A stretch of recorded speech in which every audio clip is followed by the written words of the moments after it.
నమస్తే హరీష్ తెన్నేటి నమస్తే. గారు, ఎలా ఉన్నారు? ఆల్ ఫైన్ అండి, బాగున్నాను. మన పెద్దవాళ్ళు ఒక మాట అంటూ ఉంటారు, అంటే నోరు మంచిదైతే ఊరు మంచిదవుతుంది అని. సో అలా నోరు మంచిగా ఉండి, అంటే ఆ నోరు మంచిది కాకపోతే మనం ఎన్ని ఛాన్సులు మిస్ అవుతాం, ఎంతమంది రిలేటివ్స్ని పోగొట్టుకుంటాం అన్నది చాలామంది ఫేస్ చేస్తూ ఉంటారు. సో ఆ నోటి దురుసు తగ్గించుకోవటానికి ఏం చేయాలంటారు? అసలు ఆ నోటి దురుసు అనే దాన్ని మన దరికి రాకుండా చేయాలి. చాలా ఇంపార్టెంట్ అండి. చాలామందికి తెలియని స్కిల్ అది. చాలామందికి తెలియంది ఏంటంటే మాట ద్వారా అన్నీ చేసుకోవచ్చు. ఓన్లీ మాట ద్వారా ఎక్కడ ఎప్పుడు ఎలా మాట్లాడతామో దాన్ని బట్టి మన జీవితం డిసైడ్ అయిపోయి ఉంటుంది. ఓకే, ఈ మాటకి ఎంత పవర్ఫుల్ అంటే ఏ జీవికి లేని ఒక గొప్ప క్వాలిటీ మనకిచ్చారు మాట. ఏదైనా ఎమోషన్ మనం చెప్పుకోగలుగుతాం. నిజానికి పాపములను అనుభవించడానికి ఒక మార్గము వాడు చెప్పుకోలేనితనం అంటారు. అంటే కష్టం ఉంటుంది, చెప్పుకోలేదు. బేబీ నాకు ఆకలేస్తుంది అని చెప్పలేక ఏడుస్తుంటుంది సార్, అది అనుభవిస్తారు అంటారు. అట్లాగా మనకి నోరు వచ్చాక మాటలు చెప్పగలిగినప్పుడు, మాట్లాడగలిగినప్పుడు దాన్ని కన్వే చేయడం రాకపోతే, మాట్లాడడం సరిగ్గా రాకపోతే వాడి జీవితం ఎంత కష్టపడ్డా అప్స్ అండ్ డౌన్స్ అయిపోతాయి. అందుకని అందరూ పేరెంట్స్ పిల్లలకి నేర్పించాల్సిన క్వాలిటీలో మాట్లాడడం, ఎవరితో ఎప్పుడు ఎలా మాట్లాడాలి అన్నది చాలా ఇంపార్టెంట్. దీనికి చాలా మెథడ్స్ ఉన్నాయి, ఈజీ మెథడ్స్. అండ్ అందులో ఫస్ట్ థింగ్, మాట ఎప్పుడైతే మనసా వాచా కర్మన మ్యాచ్ అవుతుందో ఆ మాట సత్యముల బాణములా పనిచేస్తుంది. ఇట్ ఈస్ అ మంత్రం. ఇప్పుడు మన మాటలు మంత్రములా పనిచేస్తాయి ఎప్పుడైతే మనసులో అనుకున్నది మన చేతులతో చేసేది అండ్ మనం మాట్లాడేది, చెప్పేది కూడా, ఈ మూడు ద్వారా మనం ఎప్పుడైతే మ్యాచ్ చేస్తామో ఆ కమ్యూనికేషన్ ఈజ్ ఆల్వేస్ గుడ్. ఇప్పుడు మనకి వెస్టర్న్ వాళ్ళే వచ్చి కమ్యూనికేషన్ స్కిల్స్ అని కమ్యూనికేషన్ క్లాసులు నేర్పిస్తున్నారు, కానీ మనకి ఎప్పుడో చెప్పారు సౌమ్యముగా మాట్లాడేవాడు, పాయింట్ మాట్లాడేవాడు అండ్ స్టేబుల్గా మాట్లాడేవాడు చాలా అద్భుతం. ఇది మేము ఆస్ట్రాలజికల్గా చెక్ చేస్తున్నప్పుడు కూడా వాక్ స్థానం అని రెండవ స్థానంలో వాక్ స్థానం ఉంటుంది. వాడు ఆ వాక్ స్థానము సరిగ్గా లేకపోతే ఎన్ని అవమానాలు ఫేస్ చేస్తాడో, ఎంత ఇబ్బందులు ఫేస్ చేస్తాడో ఉంటుంది. అందుకోసము వాక్కు ఆర్ మాట అనేది సరస్వతీదేవి కృప. Should be there properly managed. ఇది నేర్చుకోవచ్చు. ఇట్స్ నాట్ అన్ ఏదో పైన మాకు దేవుడు ఇవ్వాలి లేకపోతే, ఇది నేర్చుకోవచ్చు, స్కిల్గా మార్చుకోవచ్చు. దానికి first thing understanding the context. చాలామందికి తెలియదు, ఎక్కడ ఏం మాట్లాడాలో తెలియదు, కాంటెక్స్ట్ ఏంటో అర్థం కాదు, సడన్గా మాట్లాడాలి కాబట్టి మాట్లాడతారు. ఓకే, అది ఎంత దారుణమైన పని అంటే ఆపుకోవాలి.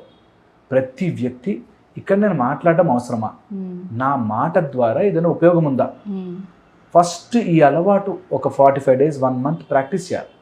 నేను మాట్లాడు, ఎందుకంటే గొప్ప గొప్ప ఋషులు మునులు మౌనం అయిపోతారు ఒక స్టేజ్ వచ్చాక సైలెంట్ అయిపోతారు. అలాగ మన లోపల నుంచి మౌనం వస్తే మన మాట బంగారం అవుతుంది. లోపల నుంచి మౌనం రావాలి. యూఆర్ కాన్స్టెంట్లీ మైండ్లో బ్లాబర్ బ్లాబర్ బ్లాబర్ ఉంటే నోట్లో చెత్తే వస్తుంది. చాలా ఇంపార్టెంట్ అది. First thing understand the context, ఎక్కడ ఉన్నాం ఏంటి. రెండోది వచ్చేసి ఈ మాట ద్వారా ఎప్పుడు కూడా మనకుండే అస్త్రాలలో మాట ఒక అస్త్రం. గుచ్చుకోకూడదు, ఎట్టి పరిస్థితుల్లోనూ గుచ్చుకోకూడదు. మనం మాట్లాడేది, మనము పాపము క్యాల్కులేట్ చేసేటప్పుడు చేతలతో చేసిన పాపము చేతలతోనూ, మాటలతో చేసిన గాయం మాటలతోనూ, తర్వాత మనసుతో చేసిన గాయం మనసుతోనూ తిరిగి వస్తాయంటారు కర్మ సిద్ధాంతం.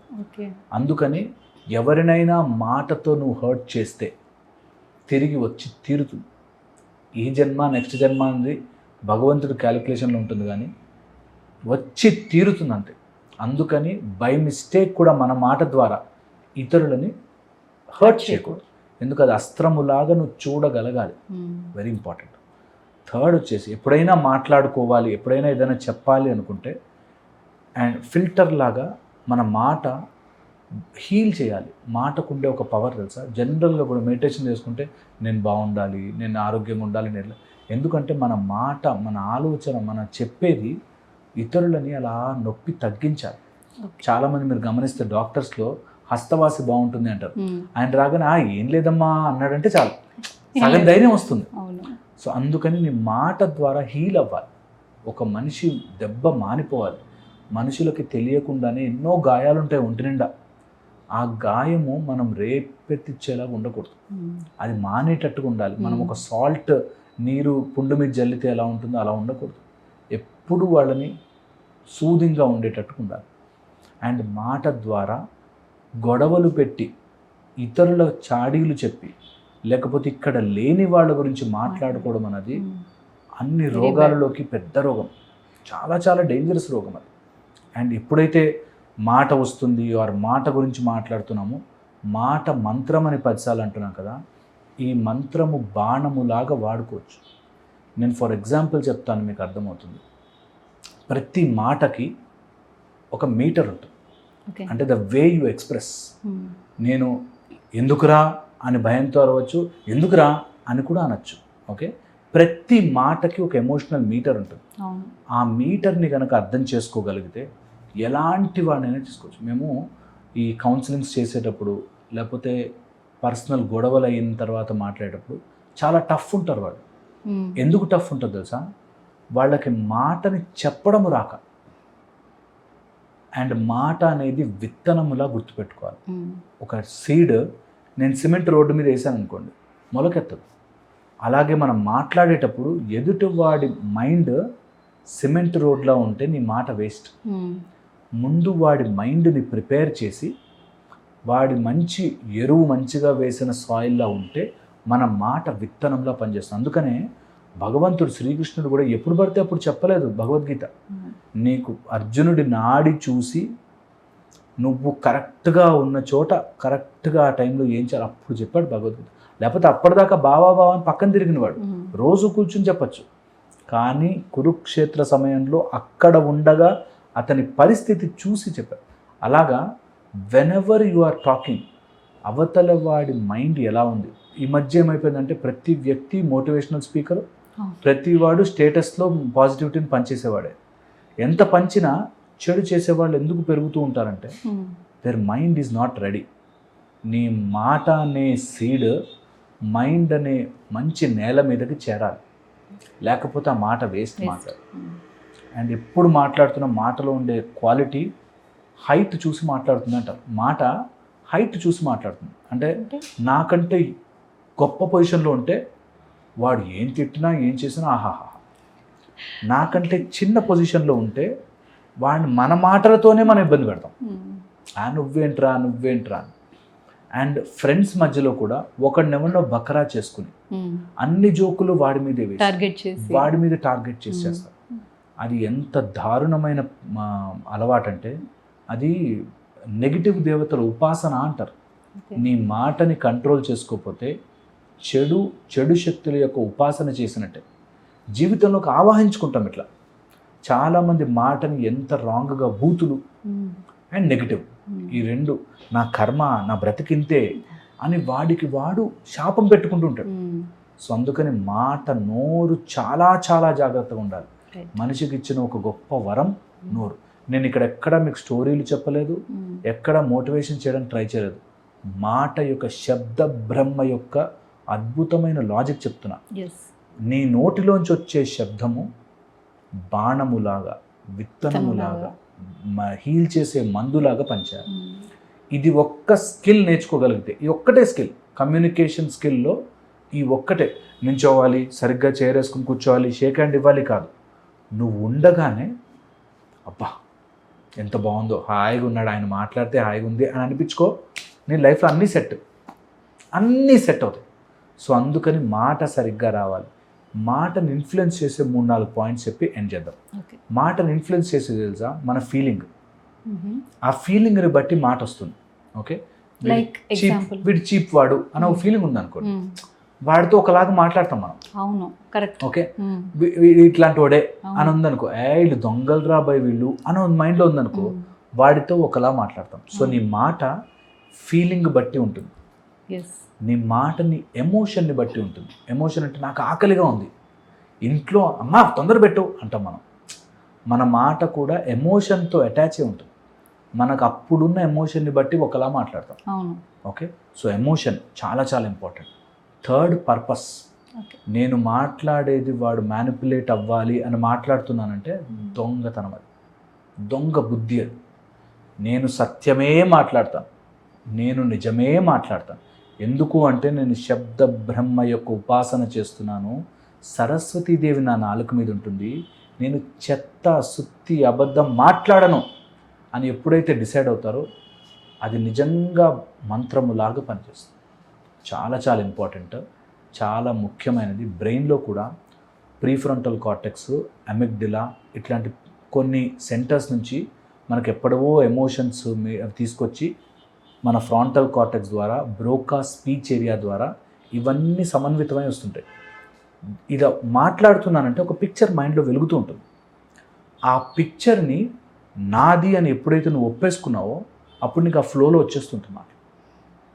అందుకని ఈ పిక్చర్ అంతా ఇమేజ్, నేను ఇప్పుడు జెన్యూన్గా మాట్లాడతాను, అప్పుడు వాడు నన్ను అట్లా అన్నాడుగా ఇప్పుడు నేను అంటాను అనేది నీకు ఆ పిక్చర్ చెప్తూ ఉంటుంది.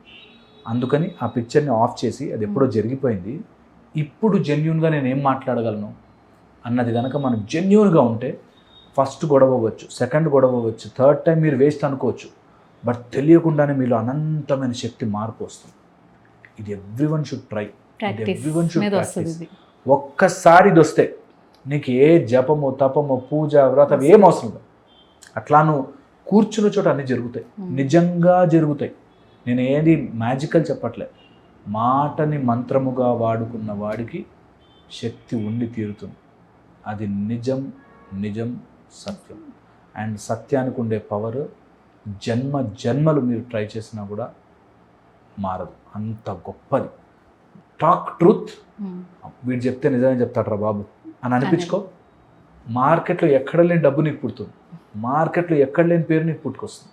అమ్మో సత్యమే, he is truth, he will talk truth అని ఎప్పుడైతే వస్తుందో నీకు లేని ఏమన్నా వస్తాయి. అందుకే సత్యాన్ని పట్టుకుని, అందుకే ఎప్పుడూ సత్యమేవ జయతే. ఈ జన్మలో కూడా అట్లా ఉంటే ముంచుతారన్నా, అట్లా ఉన్నా 1-2 సార్లు ముంచగలరేమో, నిన్ను నీలోంచి తీసుకోలేరు. అందుకని సత్యం మీద గట్టిగా తట్టుకుని ఉండు. Truth will always win. కొంచెం టైం పట్టినా విన్. హోప్ ఇది అర్థమవుతుంది. సార్ చాలా బాగా చెప్పారు.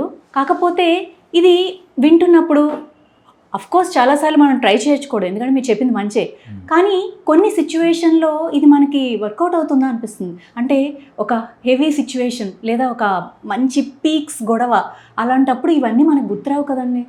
ఆబ్వియస్లీ కోపం వచ్చేస్తుంది. ఆ కోపం దీన్ని డామినేట్ చేసేస్తే దాన్ని ఎలా కంట్రోల్ చేయాలి? నిజంగా ఎవ్వరము అంత స్థితప్రజ్ఞతలో ఉండలేము.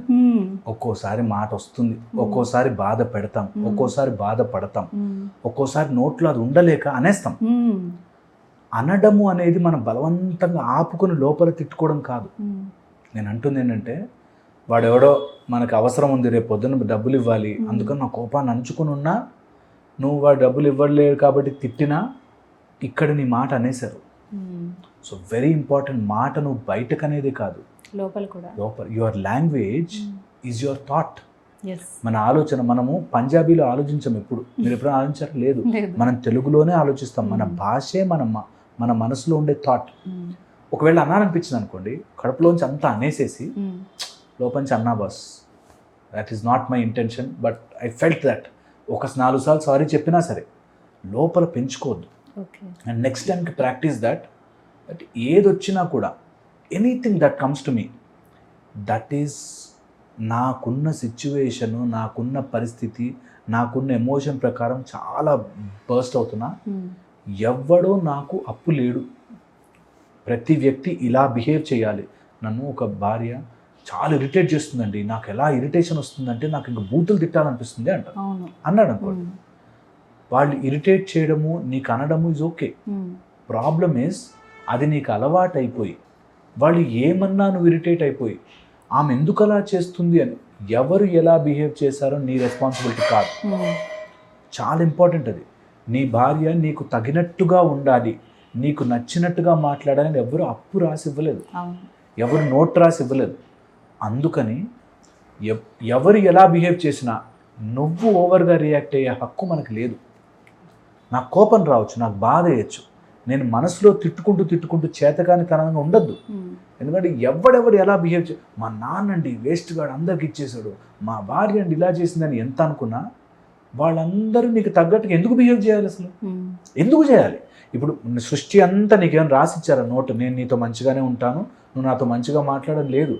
అలాంటప్పుడు నేర్చుకోవడమే గొప్పతనం. కష్టం వచ్చినప్పుడు నా కోపం రాదు, ఇక్కడ రాదు. బికాస్ నీ పరిస్థితిలో నువ్వు అలా చేస్తున్నావు, నా పరిస్థితుల్లో నేను ఇలా ఉండాలి. అది ఒక సూపర్ పవర్. చాలామందికి అర్థం కానిది. వాళ్ళు ఇరిటేట్ చేస్తుంటే మనం తట్టుకుని ఉండాలా? కాదు. వాళ్ళు ఇరిటేట్ చేస్తున్నా నువ్వు అట్లా స్టేబుల్గా ఉండడం చూసావు, అది పవర్. ఒక 10 బాల్స్ బౌన్సర్లు వచ్చినా వాడు కరెక్ట్గా బాల్ కోసం చూసి 6 కొట్టడం అనేదే పవర్. ఆ బౌన్సర్ వేస్తే నేను ఆడకూడదా? ఆడి అవుట్ అయిపోయానంటే దట్ ఈస్ రాంగ్. సో ఆ పవర్ని డెవలప్ చేసుకోవడానికే కమ్యూనికేషన్. రోడ్డు మీద వెళ్తుంటే కుక్క ఓ అని అరిస్తే నేను మంచివాడినే అండి, ఎందుకు నేను నా మీద అరుస్తుంది కుక్క అనుకోవడం రాంగ్ థింగ్. దాని నేచర్ అది. సో నువ్వు కుక్కలా మారాలా వద్దా అనేది నీ డెసిషన్. అలాగే నా మైండ్లో నేను బాబు అని అరుస్తున్నానంటే ఐ హ్యావ్ చేంజ్డ్. 1-2 సార్లు ఎప్పుడైనా మనుషులందరికీ అవుతుంది, అయినా కూడా you have to go apologise, tell that my word is wrong, నేను తప్పుగా మాట్లాడాను. And from there you pull back. నీ సెన్సెస్ని నువ్వు వెనక్కి గుంజుకోవడం మొదలు పెడితే సూపర్ పవర్ నీ చేతిలో ఉంటుంది. ఎవరు ట్రిగర్ చేసినా స్విచ్ చేస్తే ఆన్ అయిపోయే ఫ్యాన్లా కాకుండా నాకు కావాల్సినప్పుడు నేను నా ఎమోషన్స్తో ఆడుకుంటాను అనే స్ట్రెంగ్త్ వస్తే no one in this universe నేను ఎఫెక్ట్ చేయలేడు. అసలు చెప్పడం చాలా ఈజీ అండి, చేయడం కష్టం అంటారు మా దగ్గరికి వస్తే. ఒక్కసారి చేసి చూడు బాస్, చెప్పినంత ఈజీ అది. ఒక్కసారి ట్రై చేయాలి. దట్ ఎవడెవడు ఇరిటేట్ చేస్తున్నాడు వాళ్ళందరినీ లిస్ట్ రాసుకుని వెళ్ళి ఓసారి వాళ్ళు తిడుతుంటే నవ్వుతూ కూర్చోండి, ఒక్కసారి ట్రై చేయండి. That your patience is you're super power. అది తెలుసుకోగలగాలి. కష్టం, చాలామంది కాంప్రహెండ్ కాదు, చాలామంది అర్థం చేసుకోలేరు. బట్ ఒక్కసారి ఆ పవర్ వస్తే that I'm not getting disturb, వాడు ఏవేవో మాటలు అంటూ నేను ఎందుకు డిస్టర్బ్ అవుతున్నా అని మనకు తెలిసిపోతే సూపర్ ఉంటుంది లైఫ్, సూపర్గా ఉంటుంది. We are in that phase. ఎవడు ఎన్ని మాటలు, రోడ్డు మీద ఎన్ని కుక్కలు అరవ, నేను ఐఎమ్ నాట్ గెటింగ్ ఎఫెక్టెడ్. నా ఎనర్జీ ఎందుకు పాడు చేసుకోవాలి, నా లోపల ఎందుకు విషయం చిమ్ముకోవాలి, నా శబ్ద బ్రహ్మాన్ని నేను మాట్లాడితే తదాస్తు అంటే పెళ్ళి అయిపోయేది. చాలామంది మంచి ఉపాసకులు ఉంటారు, వాళ్ళు మా కూతుర్ని ఆశీర్వించారంటే పెళ్ళి అవుతుందమ్మా అనగానే పెళ్ళి అయిపోతుంది. నీ వాక్కుని కాపాడుకుంటే నీకు వచ్చే పవర్ అట్లా. Your words will transform into మంత్రము అండ్ సిద్ధిస్తాయి. అందుకే మాటని అంత చాలా జాగ్రత్తగా కాపాడు. పూర్వము ఇట్లా నీళ్లు తీసి ఇలా అంటే అది అయ్యేది, ఎందుకంటే వాక్కును అంత జాగ్రత్తగా కాపాడుకున్నారు. రావణాసుడు లాంటి వాడు ఇచ్చిన మాట కోసం వెయిట్ చేశాడు. రాక్షసులు ఇచ్చిన మాట కోసం వెయిట్ చేశారు, ఎందుకంటే మాటకంత పవర్. ఇంకా దేవుళ్ళని మనం ఆదర్శంగా తీసుకున్నప్పుడు మాటని, సరస్వతీ దేవిని, మన వాక్కుని, ఆ వాక్కు ద్వారా వచ్చే ఆ శబ్ద బ్రహ్మాన్ని మనం చాలా జాగ్రత్తగా కాపాడుకోవాలి. ఎవరి కోసం? వాళ్ళెవరి కోసమో కాదు, నాలోని పవర్ తగ్గకూడదు. అప్పుడు నా లోపల ఉండే ఆ శక్తి ఐ కెన్ సే నేను ఇట్లా అవ్వాలనుకుంటున్నా అయిపోతాం. That is a true sense. అందుకే మాట మాట మాట చాలా జాగ్రత్త. మేము విశుద్ధి సాధన చెప్పినప్పుడు థ్రోట్ ఎంత ఇంపార్టెంటో, గొంతు నుంచి వచ్చే మాట ఎంత ఇంపార్టెంట్, ఎంతో ఎంతో పవిత్రమైనది. దాన్ని ఎప్పుడు మలినం కాకుండా చూసుకోవాలి. That will give us lot of. మనకి లెక్సికల్ సెంటర్ అని బ్రెయిన్లో లెక్సికల్ రిట్రీవల్ ఉంటుంది. అంటే ఎప్పుడో ఇన్ఫర్మేషన్ అట్లా కరెక్ట్గా ఇప్పుడు ఈ టైంకి ఈ మాట చెప్పాలని అట్లా తీసుకొస్తూ ఉంటుంది. ఆ సెంటర్లో కూడా మనం బాధతో, ఎగోనితో ఉంటే కరెక్ట్ మాటలు రావు. It's in the brain. ఆ లెక్సికల్ సెంటర్ నుంచి మనకు కావాల్సిన ఇన్ఫర్మేషన్ రావాలన్నా కూడా ఎమోషన్స్ బాగాలేవనుకో, నాకు ఏం మాట్లాడాలో అర్థం కావట్లే అంటారు. అందుకని ఎమోషన్ చాలా జాగ్రత్త పెట్టుకోవాలి. Very very important. ఇవి ఒక రోజులో వచ్చేవి కావు, బట్ వన్స్ స్టార్ట్ ప్రాక్టీసింగ్ మజా వస్తుంది. It becomes a game. ఓ టఫ్ పీపుల్ వచ్చారు, టఫ్ పర్సన్ మీ లైఫ్లోకి వచ్చాడు, వాడిని మాటల ద్వారా మీరు మంచి గైడ్ చేయొచ్చు. నాకెందుకు ఈ కర్మ అనుకుంటే దూరం ఉండొచ్చు కదా. సిచ్యువేషన్ ఒక్కొక్కరిని కొంత సిచ్యువేషన్ టఫ్ చేస్తుంది, but that's how we learn. అందరూ అట్లా నేర్చుకుని వస్తాం. సో అది చేయాలని. Right, thank you.